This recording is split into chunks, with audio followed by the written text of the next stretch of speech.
સુરતના જહાંગીરપુરામાં ડેટિંગ એપથી હની ટ્રેપ કરતી ગેંગનો પર્દાફાશ, 2 આરોપી પોલીસના સકંજામાં, જાણો સમગ્ર મામલો।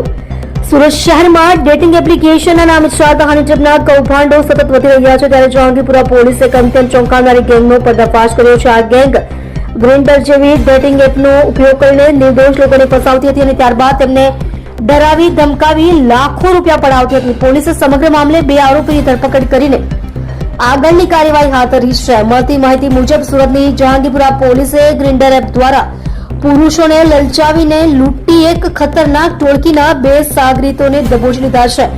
પોલીસ તપાસમાં બહાર આવ્યું છે કે આ આરોપીઓ ડેટિંગ એપ પર બોગસ એકાઉન્ટ બનાવી યુવકો સાથે સંપર્ક સાધતા હતા। બાદમાં તેઓ શિકાર બનેલા યુવકને મિત્રતાના બહાને શહેરના કોઈ અવાવરૂ ખેતરમાં કે એકાંત સ્થળે મળવા માટે બોલાવતા હતા।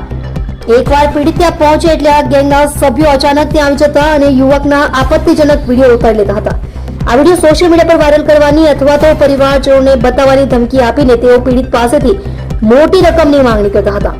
તાજેતરમાં જ ફરિયાદી પાસેથી આરોપીઓએ વિડીયોના આધારે 30,000 રૂપિયા પડાવી લીધા હોવાનું સામે આવ્યું છે। પોલીસે આ મામલે ત્વરિત કાર્યવાહી કરીને 2 આરોપીઓ નરેશ ઉર્ફે નરિયો મારુ અને રાજેશ મેરની ધરપકડ કરી છે, જેમાં નરેશ વ્યવસાય રત્ન કલાકાર છે અને રાજુ રિક્ષા ચાલક છે। આ બંને આરોપીઓનો ભૂતકાળ પણ ગુનાહિત રહ્યો છે।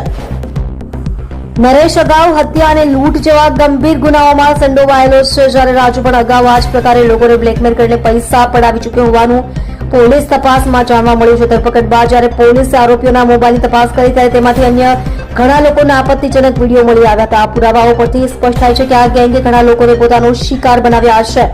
હાલમાં જહાંગીરપુરા પોલીસે આ વિડીયોના આધારે તપાસનો ધમધમાટ તેજ કર્યો છે અને આ ગેંગ દ્વારા અન્ય કેટલા લોકો પાસેથી નાણાં પડાવવામાં આવ્યા છે તે અંગે વધુ પૂછપરછ શરૂ કરવામાં આવી છે।